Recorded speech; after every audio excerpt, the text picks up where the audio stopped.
Welcome to another edition of the Scouting Report. I'm Mariners broadcaster Aaron Goldsmith, and a real treat right now to be joined by the Mariners' first-round draft pick this year, catcher Harry Ford. Harry, welcome to the Mariners, man. Thank you, yeah. It's great to be here, man. Man, big day, big couple of weeks for you, in fact. First of all, you're at the ballpark today. You're running through physicals. You put pen to paper. Today must feel like as much of a whirlwind as draft day. Man, today's been just everything and more that I can imagine. It's been absolutely amazing. I mean, signed earlier, got to go out to the field, meet all the guys. I mean, I got to get pictures with Kyle, Jared, Cal, Edgar. I mean, when I didn't even know Edgar Martinez would be here, when he was just walking, he's walking up to me in his little sunglasses, and it was just like, I was like, oh my God, Hall of Famer's walking up to me right now. So it was just surreal. What was it like when you actually signed your contract?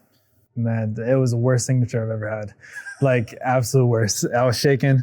I was scared, but I mean, like, it just felt like, I don't even know. Words can't even express. It was just like happy to finally be a part of a team and officially feel like I belong there and I can go out and play with those guys. And, it's just an amazing feeling. So let's go back to draft day, a day that you'll never forget. When your name was called by the Mariners, tell us what that was like for you, your family, what the emotions were. Set the scene for us. Originally, my mom, she didn't want me to have too big of a party. So she said I can only invite like 20, 30 people. Ended up being like 60, 70 people who came because I wanted everyone there. And it was just like, you feel tension building up in the room, and it was crazy. And, going up to it, it was like everyone knew I was going to get picked by Seattle. I have no idea how. I'd never got a call from anybody saying I was getting picked by Seattle or anything, but before the Mariners made their pick, everyone put their phone up, everyone started recording, and it was like everyone knew it was going to be there. With the 12th pick of the 2021 MLB Draft, the Seattle Mariners select Harry Ford. The Mariners, Jerry Dipoto, Justin Hollander, general manager, assistant general manager, and others, they came to Georgia. They worked you out in person. When you had that workout with them, what were the relationships like that you built with those guys that have obviously lead you to lead you to where you are right now? Yeah, it was great. I mean, we got an instant connection. It was like, I've known them for a while. And, it even goes all the way back to the offseason when we started doing Zooms and everything because of COVID. And, Scott, I felt like I clicked with Scott like right away, talking a bunch.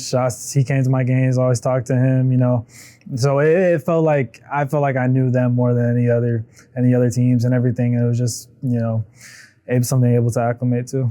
When you're talking to Scott Hunter or you're talking to Jerry Dipoto, I mean, how much of that is you're talking real baseball and the nitty gritty of it, and how much of it is you're just two sides feeling each other out there, getting to know you as a young man?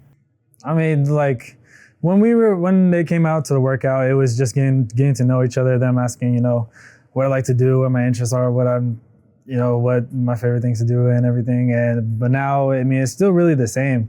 I haven't really had a baseball conversation with them. It's always just been, them trying to get me trying to get to know them answering any questions I have about the Mariners, and just, being really personable with each other.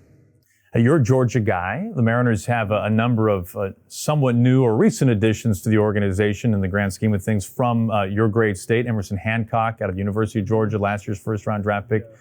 Kyle Lewis, Rookie of the Year, a Georgia guy as well. You just had a chance to meet K-Lou. What was that like? I mean, he's bigger than I thought, for sure. He's a big dude. But I mean, it was just like, I don't know. It was very weird meeting them. And them like knowing who I was and not looking at them as a fan or them looking at me as a fan, but teammates sort of. And it was the same with all of them. It was him, Kalanick, Cal. I mean, it was just like, it was a very weird feeling and something I could definitely get used to, but it was great. Yeah. So it was interesting when your name was announced at the podium, selected by the Mariners in the first round. You were announced as a catcher and outfielder. And one of the things that every team loved about you was just your overall athleticism. But the Mariners have made it very clear you are a catcher going forward. Tell us what you love so much about that position. It's something different than any other position. You know, there's nothing like it. I mean, catcher, you got to be in every pitch. Again, you're involved in every play. You always have something to do. You're really the backbone of the team, sort of, and, you know, controlling pitchers, controlling the game, controlling hitters, everything. And it's just everything I like. I mean, I love being focused, and, you know, being a catcher is just so important for a team, and every team needs a good one. And it's just, I just love it so much. It's amazing. Was this a position that you gravitated towards early in your baseball career? Yeah, I started catching when I was 9, 10, around there.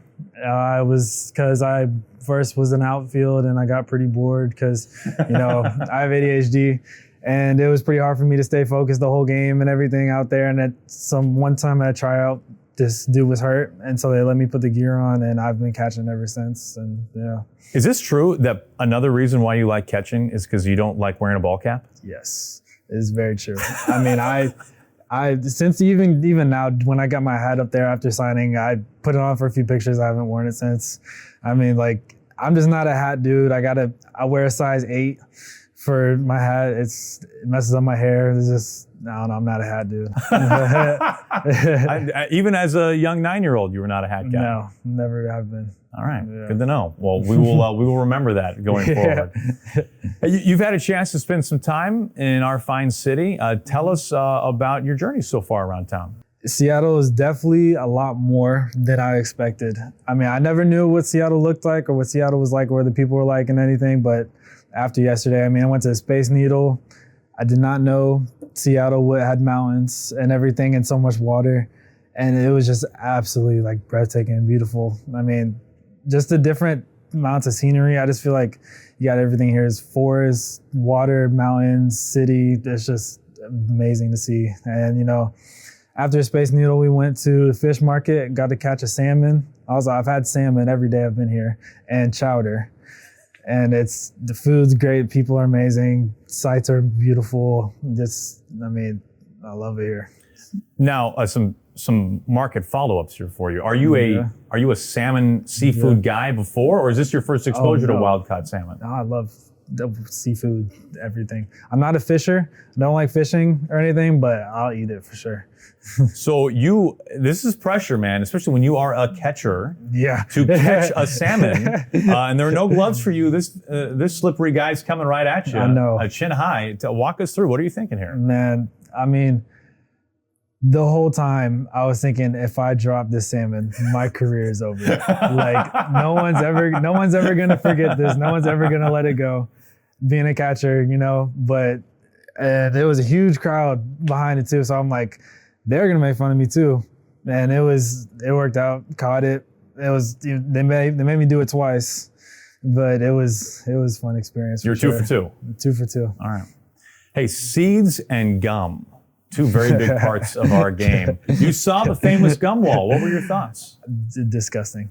Like, no. I mean, like, it was cool, I guess, to like see something that, I mean, I guess everyone want to contribute to, but like gum I hate gum so much. Seeds, I'm okay with seeds. I'll do seeds sometimes, but gum, no. No hats, no gum. No hats, no gum at all. What's the go-to seed flavor these days? Go-to? I'm a barbecue guy. Okay. Yeah, okay. Like barbecue stuff. Have you ever done the pickle? I hate pickles. Too. Okay, no gum. No hats and no pickles. No pickles. This is good. We're narrowing this down very quickly. That's a good thing. Tell us just overall, when you step foot on the field, what is it that you love the most about being out there on the diamond? Man, well, I mean, there's what's not to love. I mean, stepping out there, it was like, you know, it kind of put it into visualization for me.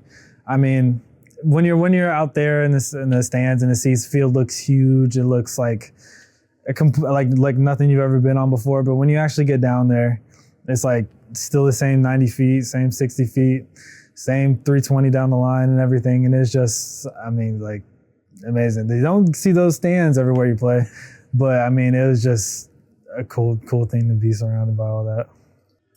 All right, Harry, we're going to finish up with what we call a quick pitch. We just got rapid fire questions. All right. It's coming at you hot. You ready? Yeah. All right, we're going to start easy. Let's do it. Tell me your favorite ball player. Ball player, Acuna. What is your most often used emoji when texting? Black heart.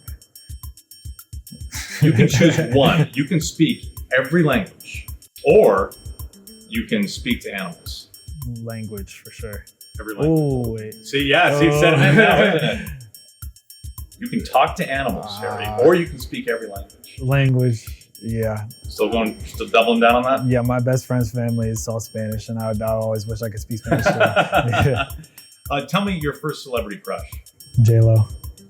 Instagram or TikTok? Instagram. The one specific meal that if you had to eat it every day the rest of your life. Spaghetti. Spaghetti. Red sauce, white sauce? Red. Meatballs? Ground beef. Oh, okay. Yeah. Little Parmesan on top. Only made by my mom though. Secret recipe. Yes. Okay. Finally, one day, would you rather win a Gold Glove or a Silver Slugger award? Silver Slugger, for sure. That'd be pretty cool. Harry, man, this has been awesome. It's so great to meet you, and welcome to Seattle. Welcome to the Mariners. Thank you so much, man. Glad to be here.